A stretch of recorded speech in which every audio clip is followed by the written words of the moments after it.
perkara yang diridhoi oleh Allah Azza wa Jalla.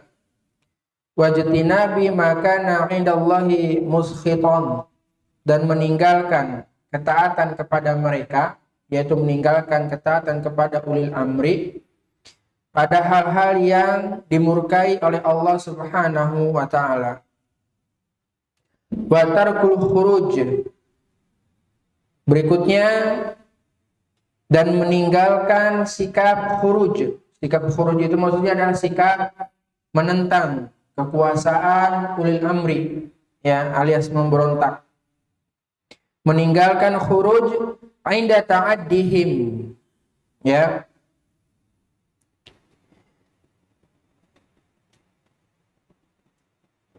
Wa tarkul khuruj inda ta'addihim wa jawrihim. Meninggalkan sikap khuruj, ya, ketika pemerintah bersikap sewenang-wenang dan tidak adil. Wa taubati ila Allah azza wa jalla kaima ya'tifu bihim ala ra'iyatihim. Kemudian bertaubat kepada Allah azza wa jalla agar pemerintah bersikap kasih sayang terhadap rakyatnya, ya. Baik, dalam masalah ini Al-Imam Al-Muzani menyampaikan tentang beberapa perkara. Yang pertama adalah taat kepada pemerintah kaum muslimin, ya, dalam hal yang sifatnya ma'ruf begitu. Kemudian yang kedua, menjauhi ketaatan padanya alias tidak taat dalam hal kemaksiatan pada Allah. Lalu yang ketiga, tidak khuruj, tidak menentang, tidak memberontak pemerintah kaum muslimin meskipun ketika mereka ini bertindak sewenang-wenang, ya, dan tidak berbuat adil. Lalu yang keempat, bertobat pada Allah, ya, Subhanahu wa taala agar tobat tersebut menjadi sebab, ya, menjadi di antara sebab ulil amri itu memiliki sikap kasih sayang terhadap rakyatnya. Lalu yang ada kaitannya dengan masalah ini adalah kita tidak gegabah dalam mengkafirkan pemerintah, ya. Dan yang keenam adalah berkaitan dengan masalah ini, yaitu menyampaikan nasihat dengan baik kepada pemerintah. Al-Imam Al-Muzani rahimahullah ta'ala, beliau menyampaikan tentang masalah taat kepada ulil amri, ya, pemerintah kaum muslimin dalam perkara yang diridhoinya. Sebagaimana hal ini firman Allah Subhanahu wa taala di surat An-Nisa ayat 59, ya ayyuhalladzina amanu, wahai orang-orang yang beriman, atiullaha wa atiur rasulah, taatilah Allah dan taatilah Rasul, wa ulil amri minkum, serta ulil amri di antara kalian. Surat An-Nisa ayat 59. Dalam ayat ini, surat An-Nisa ayat 59, Allah Ta'ala menjadikan ketaatan ulil amri, ya, dikaitkan dengan ketaatan kepada Allah dan Rasulnya. Sehingga dengan demikian, taatnya seseorang kepada pemerintah, kalaulah pemerintah itu, ya, dia memerintahkan kepada hal yang ma'ruf, kepada ketaatan kepada Allah Azza wa Jalla, sehingga bukan berarti taatnya seseorang kepada pemerintah itu sebagai taat yang sifatnya mutlak. Kalau sifatnya mutlak kan berarti apa saja, mau taat mau maksiat, ya tetap taat. Tidak demikian seorang muslim. Seorang muslim kalau ternyata urusannya adalah tentang ketaatan kepada Allah dan Rasulnya, maka taati. Kalau ternyata memaksiati perintah Allah dan Rasulnya, maka tidak ada ketaatan kepada pemerintah dalam masalah hal ini. Ya. Sebagaimana Rasulullah sallallahu alaihi wasallam bersabda, innamat ta'atu fil ma'ruf. Ketaatan itu dalam perkara yang ma'ruf. Maksudnya yang ma'ruf di sini adalah perkara yang tidak dilarang oleh Allah. Bagaimana dalam hadis Al-Bukhari dan juga Muslim. Ya.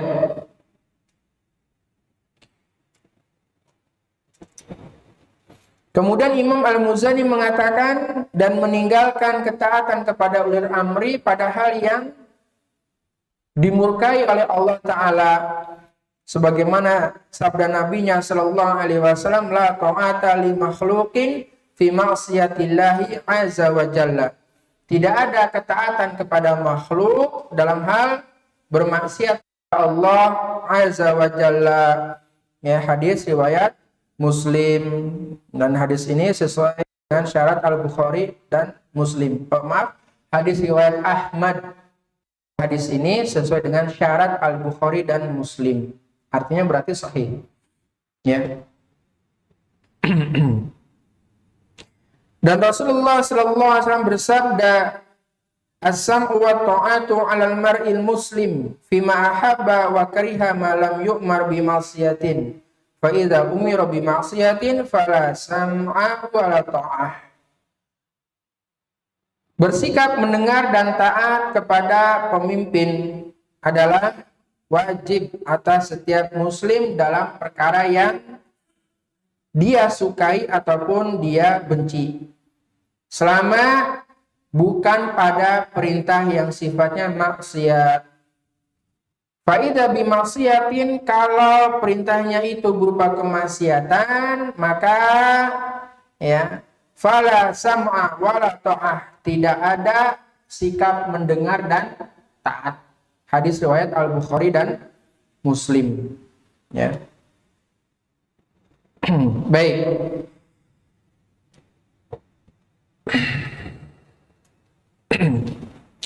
Lalu Imam Al-Muzani tadi mengatakan seorang muslim, ya, dia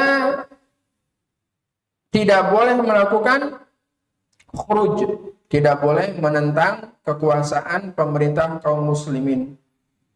Meskipun ketika pemerintah itu bersikap sewenang-wenang dan tidak adil. Ikhwatal iman, para ulama mereka banyak sekali mengingatkan kaum muslimin untuk tidak melakukan khuruj, tidak melakukan menentang kepada pemerintah kaum muslimin. Tidak melakukan pemberontakan, ya, tidak melakukan penentangan baik dalam bentuk ucapan maupun dalam bentuk tindakan. Ya. Dan Rasulullah Shallallahu Alaihi Wasallam, beliau juga memerintahkan kepada kaum muslimin untuk senantiasa dengar dan patuh kepada pemimpin, meskipun si pemimpin itu bersikap apa? Jahat, bersikap zalim. Rasulullah Shallallahu Alaihi Wasallam beliau bersabda, yakunu ba'da immatun la yahtaduna bihudaya wala yastanuna bisunnati wa sayaqumu fihim rijalun qulubuhum qulubus syayatin fil juthmani insin. Akan ada sepeninggalku para pemimpin yang tidak mengambil petunjuk dengan petunjukku, tidak menjalankan sunnahku sesuai dengan sunnahku. Akan bangkit di antara mereka laki-laki yang berhati setan pada jasad manusia. Qala, kemudian perawi mengatakan, yaitu Huzaifah ibnu Yaman radhiyallahu anhu, qultu, dia bilang, kaifa asna'u ya Rasulullah in adraktu dzalika. Apa yang aku lakukan wahai Rasulullah kalau aku menjumpai keadaan tersebut? Ya. Qala, lalu Rasulullah sallallahu alaihi wasallam bersabda, tasma'u wa tuti'u lil amir wa in duriba dhahruka wa ukhida maluka fasma' wa ati'. Bersiaplah untuk mendengar dan taat kepada pemimpin, meskipun punggungmu dipukul dan hartamu diambil, bersikaplah mendengar dan taat. Hadis sahih riwayat Muslim. Ya. Ingat pada iman, bersikap taat terhadap kesewenang-wenangan pemerintah kaum muslimin, sikap taat, sifat sabar terhadap kesewenangan mereka, bukan sebagai bentuk persetujuan kita terhadap tindakan sewenang-wenang mereka. Tolong ini bedakan, ya. Sekali lagi saya sampaikan, bersikap taat ataupun sabar terhadap kesewenang-wenangan pemerintah bukan berarti kita menyetujui sewenang-wenangnya pemerintah. Bukan berarti kita menyetujui ketidakadilan mereka atau kezaliman mereka. Tidak.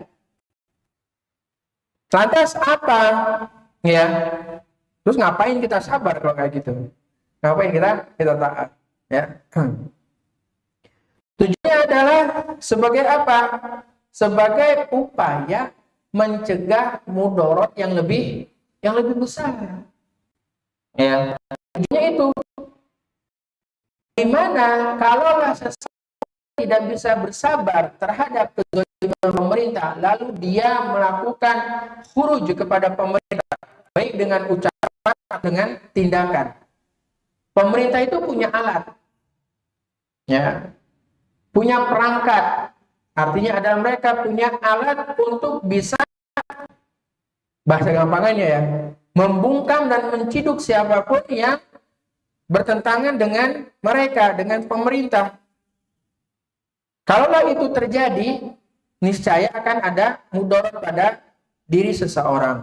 Oleh karena itu, menyikapinya dengan cara apa? Sabar. Selama pemerintah memerintahkan kepada kaum muslimin untuk bermaksiat kepada Allah dan Rasulnya, ya berarti kita taat, sabar keadaan mereka.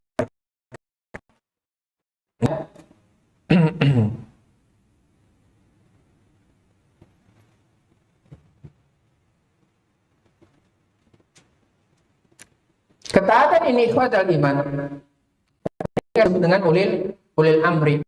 Ya. Ada yang menyampaikan bahwasanya ulil amri di sini adalah pemerintah yang menerapkan syariat Islam.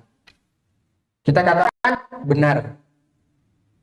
Dan terkadang pemerintah yang menerapkan syariat Islam juga bisa berbuat zalim, benar enggak? Iya. Enggak ada pemerintah yang dia bebas dosa, itu enggak ada. Ya. Meskipun pemerintahan tersebut menggunakan syariat Islam, terkadang mereka pada rakyatnya. Iya. Terkadang demikian. Baik. Lalu bagaimana kalau pemerintah tersebut tidak menerapkan syariat Islam? Apakah melazimkan kita sebagai warga negara untuk melakukan khuruj kepada pemerintah? Jawabannya apa? Tetap tidak boleh. Kenapa? Karena ingat, ketika seseorang bersikap khuruj, yang terjadi adalah mudorotnya lebih besar, mafsadahnya lebih besar daripada manfaat yang dihasilkan. Perkara pemerintah dia tidak menerapkan syariat Islam, maka kewajiban bagi orang yang berilmu adalah mengingatkannya untuk bisa menerapkan syariat Islam. Ya. Sehingga dengan demikian ikhwatal iman, ketaatan kepada pemerintah kaum muslimin bukanlah terbatas pada pemerintah yang semata-mata mereka hanya menerapkan syariat Islam saja. Tapi pemerintah kaum muslimin sebagaimana pemerintah kita, ya, yang belum menerapkan syariat Islam secara menyeluruh, maka kita tetap taat kepada mereka dalam rangka untuk menghindari mudarat yang lebih besar. Itu kaidahnya, ya. Kenapa saya bilang pemerintah kita belum menerapkan syariat Islam secara menyeluruh? Karena ada yang sudah diterapkan, baik yang sifatnya jama'i. Apa contohnya sifatnya jama'i? Salat berjamaah nggak dilarang, salat Jumat nggak dilarang, ya. Kemudian berkaitan dengan syiar yang sifatnya zahirah juga tidak dilarang. Seperti apa? Azan, jilbab dan seterusnya, macam-macam. Alhamdulillah. Kemudian perkara masalah nikah, talak, cerai, rujuk diatur dengan syariat Islam. Alhamdulillah, meskipun masih ada beberapa kekurangan. Dalam perbankan juga masih dilakukan dengan syariat meskipun masih ada kekurangan. Ada yang belum apa? Hukum tindak pidana. Yang minum khamr dicambuk itu belum, ya, tapi di sebagian wilayah sudah ada, alhamdulillah, dan belum rata. Sehingga dengan demikian sikap kita itu, kalau ternyata ada yang belum sempurna, bukan berarti kemudian kita sebagai rakyatnya melakukan tindakan yang provokatif. Tidak boleh. Ya.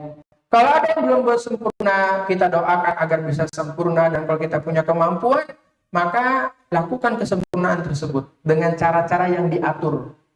Sesuai dengan cara-cara yang diatur dalam suatu lembaga negara kita. Dengan demikian ikhwatal iman rahimani wa rahimakumullahu jami'an, ketaatan pemerintah sekali lagi ya tujuannya adalah untuk mendatangkan maslahat, menjauhi yang namanya mudarat. Ya. Wallahu a'lam bishawab. Berikutnya adalah kata Imam Al-Muzani, bertaubat pada Allah Subhanahu wa taala. Tujuannya agar taubat tersebut menjadi salah satu sebab pemerintah kaum muslimin mereka menyayangi rakyatnya. Dikarenakan disebutkan bahwasanya Allah Ta'ala berfirman, wa kadzalika nuwalli ba'dadh dhalimina ba'dhan bima kanu yaksibun. Dan demikianlah kami jadikan sebagian orang zalim menguasai pemimpin yang dan demikianlah kami jadikan sebagian orang zalim menguasai memimpin orang zalim, ya, sebagian orang zalim menguasai memimpin orang zalim yang lain disebabkan perbuatan mereka. Jadi surat Al-An'am ayat 129.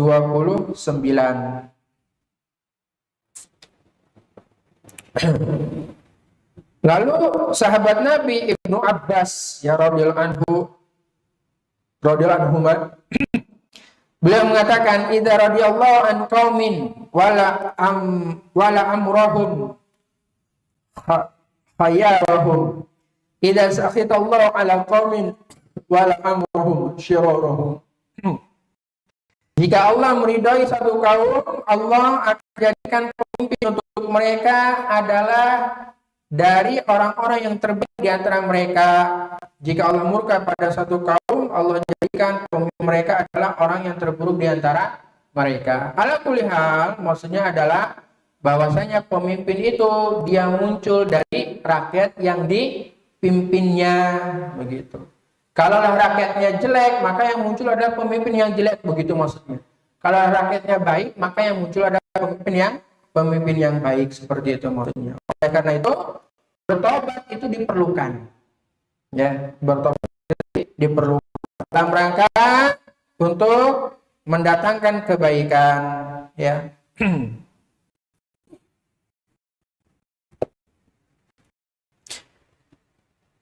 Berikutnya adalah yang termasuk dari pembahasan masalah ini yang ada kaitannya, yaitu tidak gegabah, ya, jangan gegabah dalam mengkafirkan pemerintah kaum muslimin, ya.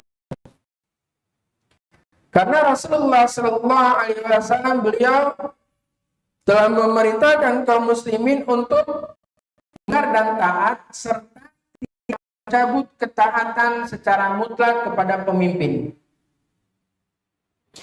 Selama, ya, terlebih pemimpin itu masih muslim, satu, kemudian dia juga menegakkan sholat.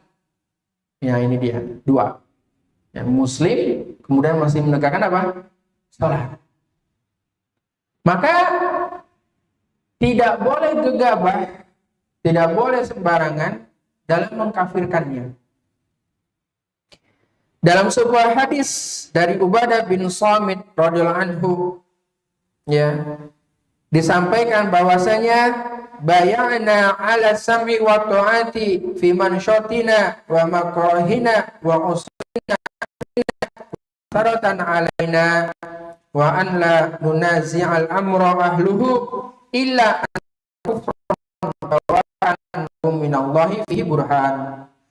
Rasulullah sallallahu alaihi wasallam, ya, kami membaiat beliau untuk bersikap mendengar dan taat dalam keadaan ya semangat ataupun terpaksa, dalam keadaan sulit ataupun dan terhadap penguasa yang mementingkan dirinya atau mementingkan kelompoknya. Dan kami dilarang untuk mencabut ketaatan kepada mereka kecuali jika kalian illa antara kufron bawahan, kecuali kalian melihat kekufuran yang nyata yang ada pada mereka, yang dilakukan oleh mereka, kekufuran nyata yang dilakukan oleh pemerintah, ya. Dan engkau wa indakum minallahi fi burhan, dan kamu punya hujah di hadapan Allah. Hadis riwayat Al-Bukhari dan Muslim. Ini menunjukkan agar kita itu hati-hati, tidak boleh sembarangan memvonis pemerintah dengan kafir, nggak boleh. Ya. Kenapa demikian? Karena vonis tersebut akan dipertanggungjawabkan di hadapan Allah Subhanahu wa taala. Terlebih pemerintah kaum muslimin, mereka adalah orang yang masih sholat. Masih sholat. Dia masih muslim dan dia masih sholat. Maka kita tidak boleh mengkafirkannya. Kecuali ya kalau mereka melakukan kekufuran yang nyata, jelas. Kekufuran yang nyata, tidak ada iskal atau tidak ada sesuatu yang menurut mereka itu meragukan, ya, atau mereka tidak dalam keadaan tidak tahu, dan kita punya hujah baik yang akan kita sampaikan di khalayak maupun nanti di hadapan Allah Subhanahu wa taala, ya. Seperti itu. Dengan demikian ikhwatal iman rahimani wa rahimakumullah jami'an.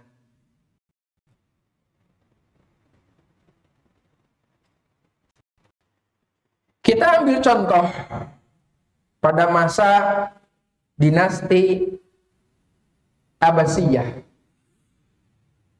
di masa Khalifah Al-Ma'mun, Al-Mu'tasim, dan Khalifah Al-Wasiq, tiga khalifah. Di masa tiga khalifah ini, apa yang terjadi pada masa khalifah tersebut, para khalifah itu? Yang terjadi adalah ideologi waktu itu yang resmi yang diterapkan oleh dinasti Abbasiyah di zamannya Al-Ma'mun, Al-Mu'tasim, dan Al-Wasiq. Ideologinya adalah menganggap Al-Quran adalah makhluk. Al-Quran itu diciptakan oleh Allah Ta'ala. Al-Quran bukan kalamullah. Ini ideologinya. Ideologi yang dipegang oleh pemerintah waktu itu. Ya, bahasa gampangnya boleh kita katakan ideologi resmi negara.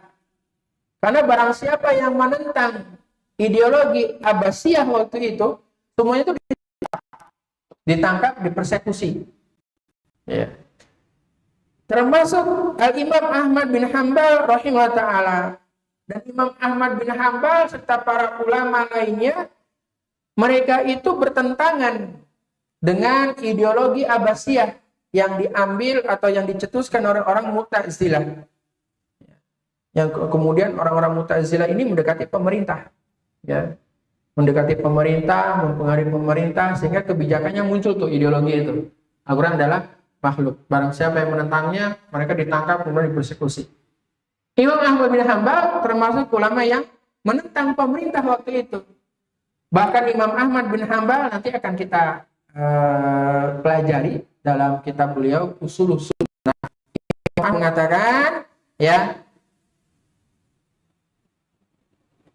man qala anal Qur'an al makhluk fahuwa kafir Barang siapa yang mengatakan Al-Quran adalah makhluk, maka dia kafir, nggak tanggung-tanggung. Ya. Nggak tanggung-tanggung. Apakah kemudian Imam Ahmad bin Hanbal rahimahullah ta'ala menyuruh kaum muslimin untuk menggulingkan pemerintahan Abbasiyah? Jawabannya apa? Enggak. Beliau tidak menyuruh kaum muslimin untuk menggulingkan pemerintah kaum muslimin. Meskipun ada sebagian ulama yang mereka kemudian mengumpulkan massa ya untuk menggulingkan pemerintah Abbasiyah waktu itu ada. Ya, nanti kita akan menyampaikan kisahnya pada pengajian kita Ushulus Sunnah. Siapa sih ulama kemudian yang memberontak kepada pemerintah Abbasiyah waktu itu? Ulama yang lain tidak pernah menyematkan label Khawarij pada imam yang melakukan perlawanan kepada pemerintah Abbasiyah waktu itu. Enggak. Sehingga ikhwatal iman, tidak semua orang yang melawan pemerintah, terlebih pemerintah kaum muslimin, dilabeli sebagai seorang Khawarij. Enggak semua. Khawarij itu ya, ketika memang dia menyampaikan tentang dosa-dosa besar, di antaranya, maksudnya mereka orang-orang Khawarij, mereka akan mengatakan barang siapa yang melakukan dosa besar, mereka adalah apa? Kafir. Ini orang Khawarij. Ini orang Khawarij. Sehingga tidak semua orang yang memberontak kepada kaum muslimin dilabeli sebagai Khawarij. Enggak. Tidak. Cukup dilabeli sebagai bugot pemberontak, iya. Seperti itu. Ya, baik. Dan yang namanya khuruj tidak semata-mata menggunakan perbuatan, tapi juga dengan apa? Ucapan. Menentang dengan ucapan. Oleh karena itu, Imam Ahmad bin Hanbal, beliau tidak memerintahkan manusia untuk mengangkat senjata menggulingkan pemerintahan yang ada. Tidak. Ya, karena tadi mudaratnya lebih besar. Ya, mudaratnya lebih besar. Apalagi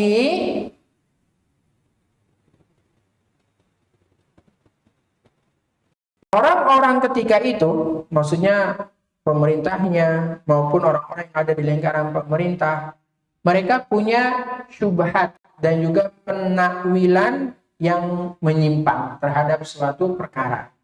Maka syubhatnya ini harus diluruskan dulu. Diluruskan ya.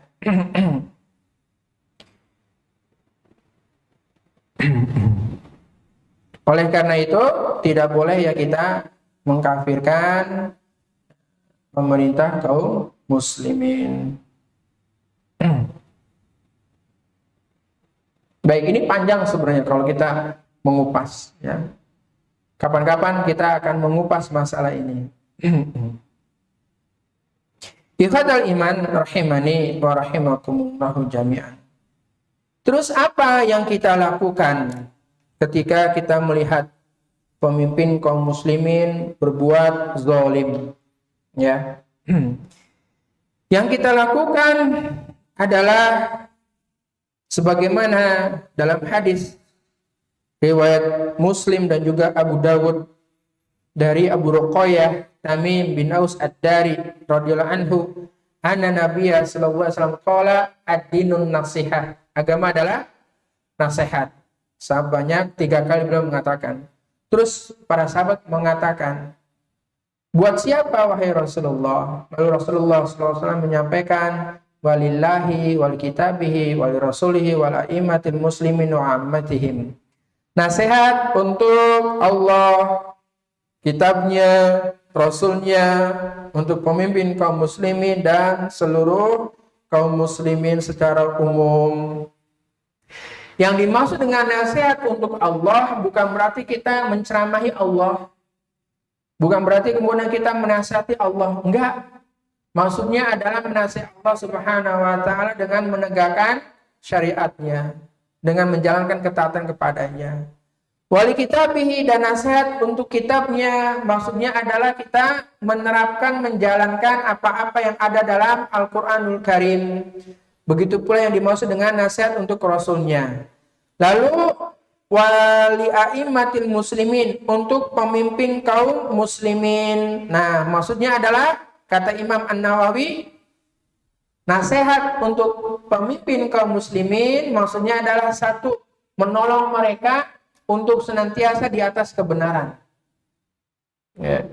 Sehingga tetap menasihati, jangan berbuat begini, jangan berbuat begitu. Makanya kita bersyukur kalau ada misalnya ulama ya, yang dimana mereka itu dekat dengan pemerintah. Semoga kita harus husnuzon. Ulama itu senantiasa menasihati pemerintah. Ya, itu yang pertama, menolong mereka untuk senantiasa di atas kebenaran. Lalu kata Imam An-Nawawi, yang kedua adalah memerintahkan kebaikan dan mengingatkan kepada mereka dengan cara yang baik. Sekelas Fir'aun saja diingatkan oleh Nabi Musa dan Nabi Harun dengan cara yang baik. Dengan perkataan yang baik, perkataan yang lembut. Sekelas apa itu? Fir'aun yang mengaku sebagai Tuhan didatangi oleh Nabi Musa alaihissalam dan juga Nabi Harun alaihissalam, didatangi. Ya, lalu disampaikan kepada mereka, kepada Fir'aun dengan cara yang baik. Demikian pula dengan kita. Kalau memang kita punya kemampuan dan omongan kita, ucapan kita dipegang atau diperhatikan oleh pemerintah, sampaikan. Ya, sampaikan dengan cara yang baik. Lalu yang ketiga, kata Imam An-Nawawi, memberitahukan kepada pemerintah hal-hal yang dilalaikan oleh mereka ya dari hak-haknya kaum muslimin. Pemerintah itu yang diurus banyak, nggak cuma 1-2 orang. Siapa tahu mereka lalai, siapa tahu mereka lupa. Maka tugas bagi orang yang punya kemampuan dalam hal ilmu, dalam hal keahlian yang lainnya, dan dia didengar oleh pemerintah kaum muslimin, sampaikan hal-hal yang terluput.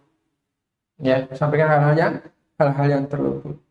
Lalu kata Imam An-Nawawi, yang keempat adalah meninggalkan sikap furuj atau menentang pemerintahan mereka. Jauhi sikap furuj, ya, baik dalam hal ucapan maupun perbuatan. Dan yang kelima, kata Imam An-Nawawi, adalah menyatukan menyatukan hati masyarakat atau rakyat agar mereka mau menaati perintah pemimpin, ya seperti itu. Karena dengan menaati pemerintah pemimpin itu menunjukkan kebaikan. Ikhwatal iman rahimani wa rahimakumullahu jami'an. Terlalu banyak contoh dari sejarah yang dimana perilaku-perilaku yang sifatnya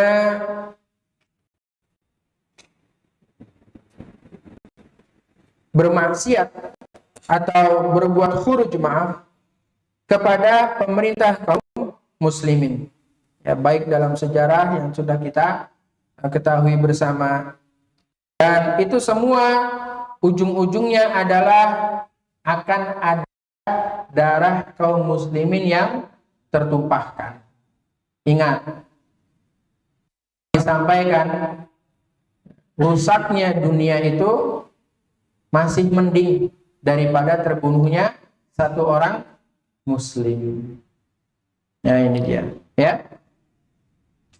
Wallahu a'lam bishawab. Wa sallallahu ala nabiyina Muhammad walhamdulillahirabbil alamin. Insyaallah kita lanjutkan pada pertemuan yang akan datang. Mohon maaf atas segala kekurangan dan kesalahan yang ada.